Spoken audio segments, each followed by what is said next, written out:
आज हमारा टॉपिक है रोल्स लॉ। ठीक है, ये रोल्स लॉ जो है ये वैसे तो लॉन्ग क्वेश्चन है, मेजर लॉन्ग क्वेश्चन जो आपके पेपर्स में आता है, लेकिन ये जो है मोस्टली शॉर्ट क्वेश्चन में भी आ जाता है। ठीक है, लेकिन जब ये शॉर्ट क्वेश्चन देते हैं तो उसकी स्टेटमेंट क्या होती है वो हमने यहाँ पर लिखी हुई है। Write down any two statements of roles law. ये क्या है, शॉर्ट क्वेश्चन में आती है। क्या आती है कि दो स्टेटमेंट्स लिखें रोल्स लॉ के बारे में। ओके, रोल्स लॉ का हम पढ़ेंगे, लेकिन सबसे पहले हमें इसको पढ़ने से पहले दो चीज़ों का पता होना चाहिए, किसका, वेपर प्रेशर का और मोल फ्रैक्शन का। वेपर प्रेशर क्या होता है, वेपर का मतलब होता है बुखारात बनना। ठीक है, अब देखें, अब आपके सामने ये एक डायग्राम बनी हुई है, इसमें आप देखें ये आपने एक पैन लिया। ठीक है, ये पैन के अंदर आपने क्या डाल दिया, पानी, मतलब वाटर। पैन के अंदर पानी डाल दिया और उसके ऊपर एक कैप दे दिया। ठीक है, जब आपने उसको कैप दे दिया तो आपने नीचे से उसको हीट करना स्टार्ट किया है। जब आप इस पानी को हीट करना स्टार्ट करेंगे ना तो आप क्या देखेंगे, इवेपोरेशन होगी और बुखारात बनेंगे। अब जब बुखारात बनेंगे ना, ये वाले जो ये बुखारात बन रहे हैं, ठीक है, ये जो बुखारात बन रहे हैं ये ऐसे ऊपर की तरफ जाएंगे, यहाँ ढक्कन की तरफ। ठीक है, फिर यहाँ से टकरा के नीचे वापस आ जाएंगे। फिर जब नीचे वापस आएंगे तो फिर और ज़्यादा जो आप बुखारात है ना वो जाएंगे और यहाँ पे ढक्कन में आके लग जाएंगे। मतलब इस वेपर की वजह से यहाँ पे जो वेपर्स बन रहे हैं, ये बुखारात जो बन रहे हैं, जो यहाँ पे प्रेशर लग रहे हैं ना, इसको क्या कहते हैं, वेपर प्रेशर। ये आपको नाम से पता चल गया, वेपर प्रेशर। दूसरा हमारा फंक्शन क्या है, मोल फ्रैक्शन। अब इसमें भी आपने ऐसे ही करना है, आपने एक पैन लेना है। ठीक है, पैन में आपने जो है ना पानी ले लेना है। पानी क्या होगा आपका, सॉल्वेंट। सबसे पहले आपने एक सोल्यूट ऐड करना है। अब ये दोनों क्या है, ये सोल्यूट है और ये क्या है, सॉल्वेंट। ओके, जो सबसे पहला सोल्यूट क्या है, सॉल्ट। आपने पहले इसमें नमक डाल दिया, फिर देन क्या ऐड किया, शुगर। आपने इसमें क्या डाल दी, चीनी। अब हमने क्या करना है, अब हमने इसकी क्या फाइंड करनी है, मोल फ्रैक्शन फाइंड करनी है। ओके, मोल फ्रैक्शन फाइंड कैसे करते हैं, मोल फ्रैक्शन को कैसे रिप्रेजेंट करते हैं, एक्स से। ठीक है, अब ये एस क्या है, ये हमने साल्ट। अब हम किसका फाइंड कर रहे हैं, मोल फ्रैक्शन ऑफ सॉल्ट। जब हम सॉल्ट का मोल फ्रैक्शन करेंगे फाइंड तो इसको हम ऐसे राइट कर देंगे। ठीक है, ओके, मोल फ्रैक्शन का क्या फॉर्मूला होता है, मोल फ्रैक्शन का क्या फॉर्मूला होता है, नंबर ऑफ सोल्यूट जिसके हमने फाइंड करने हैं, जैसे सॉल्ट है इसके हमने फाइंड करने हैं, इसके हम नंबर ऑफ मोल्स देखने हैं over total number of moles. ठीक है, टोटल नंबर ऑफ मोल्स और सिंगल जिसके हमने सोल्यूट के फाइंड करने हैं। ठीक है, अब ये देखें सॉल्ट है, इसका हमने मोल फ्रैक्शन लिख दी 1। अब यहाँ पे 3 कैसे आया, 2 इसके मोल और 1 मोल इसके, कैसे हो गए 3। आप या तो इसको ऐसे लिख सकते हैं 1/3, मतलब ये किसके हैं, सॉल्ट के, और ये किसके हैं, शुगर प्लस सॉल्ट के।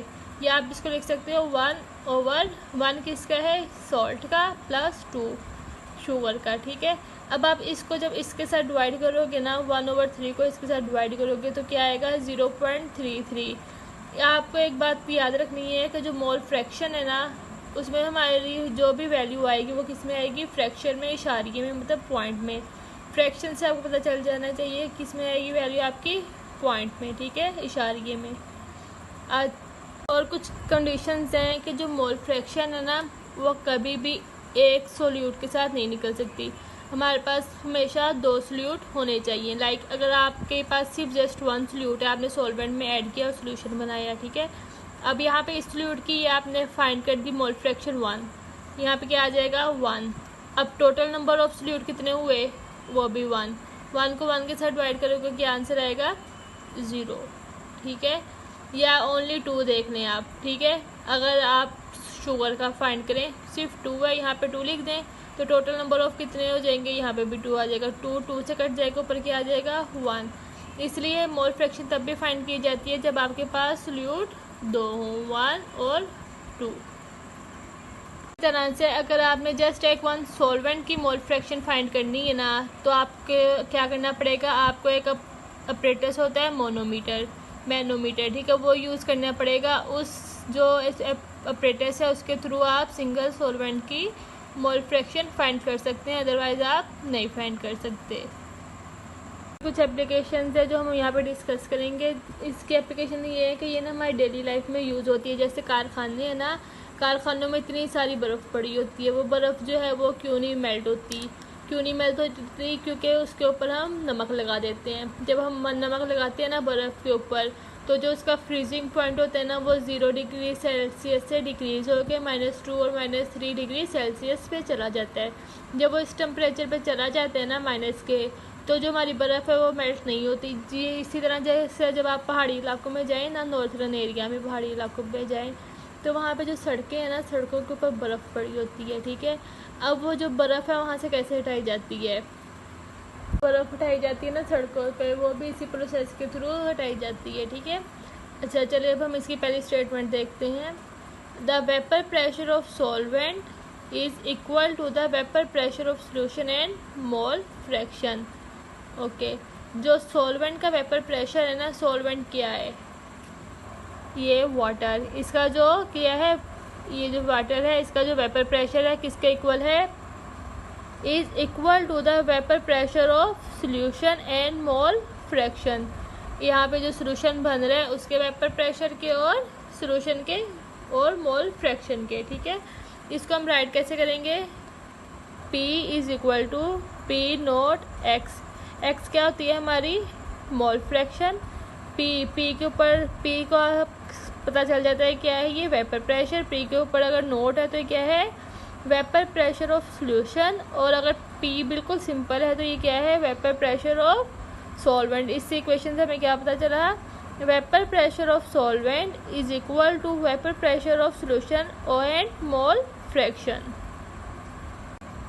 The lowering of vapour pressure, जो वेपर प्रेशर है उसका कम हो जाना, ऑफ सोल्यूशन के is directly proportional to mole fraction. किसके डायरेक्टली प्रोपोर्शनल है, मोल फ्रैक्शन के। इसको हम आगे एग्जांपल के थ्रू समझते हैं।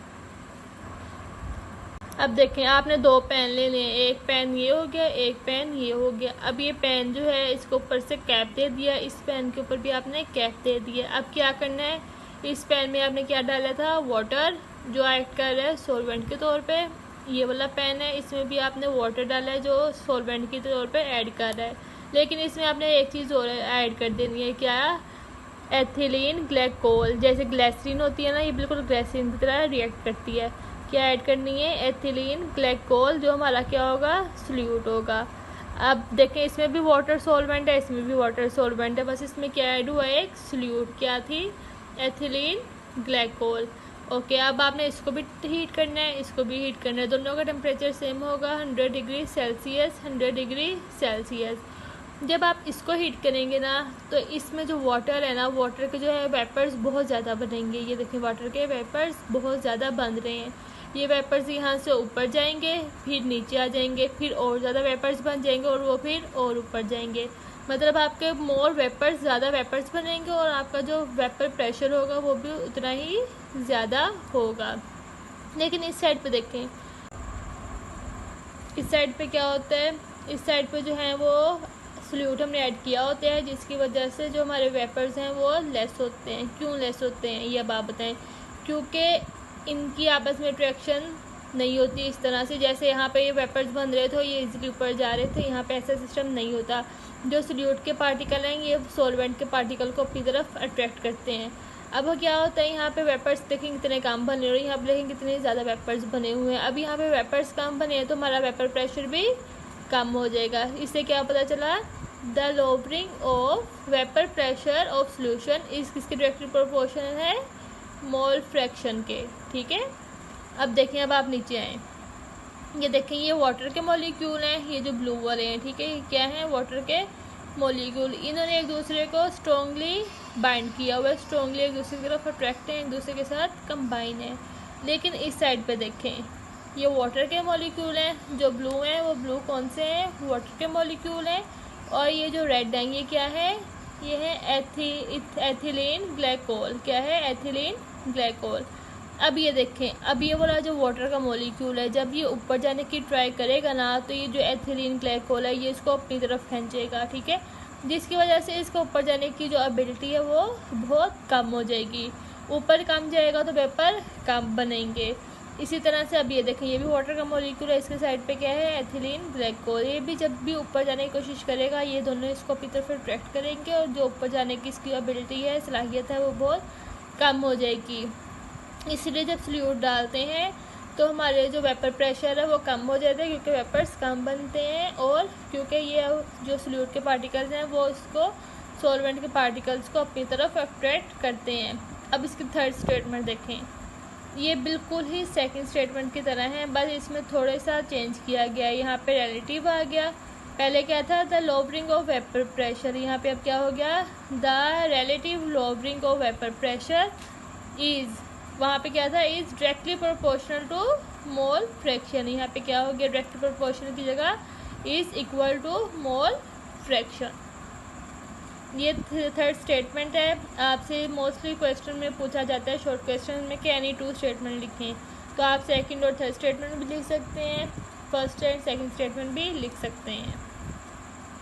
हम फिर इसका ओवरव्यू करते हैं, रोल्स लॉ क्या होता है। ठीक है, ये लॉन्ग क्वेश्चन है, मोस्टली शॉर्ट क्वेश्चन में आता है। इसको पढ़ने से पहले आपको दो चीज़ों का पता होना चाहिए, एक वेपर प्रेशर और मोल फ्रैक्शन। वेपर प्रेशर क्या होता है कि जब वाटर के मॉलिक्यूल ऊपर जाते हैं, कैप के ऊपर यहाँ पे जो कैप है वहाँ पे जो प्रेशर लगाते हैं, इस प्रेशर को क्या कहते हैं, वेपर प्रेशर। ठीक है, देन क्या है मोल फ्रैक्शन। मोल फ्रैक्शन क्या होता है, आपके पास कितने नंबर ऑफ सॉल्यूट है उससे डिवाइड करना होता है सिंगल नंबर ऑफ सॉल्यूट को। ठीक है, मतलब लाइक ये सॉल्ट है, इसको कितने, इसके कितने मोल हैं उसको किस क्या होता है, इसमें आपने ये इसको एक्स से रिप्रेजेंट किया जाता है। इसमें क्या लिखते हैं आपने पहले सिंगल नंबर ऑफ जो है, सिंगल नंबर ऑफ जो सॉल्यूट है उसके मोल लिखने हैं, then total number of solute उसके मोल लिखने हैं, देन इनको आपस में डिवाइड करना है। ठीक है, डिवाइड करने के लिए हमारा जो आंसर आएगा वो हमारा हमेशा इशारिये में आएगा। ये बात आपने हमेशा याद रखनी है कि इसकी वैल्यू हमेशा इशारिये में आएगी।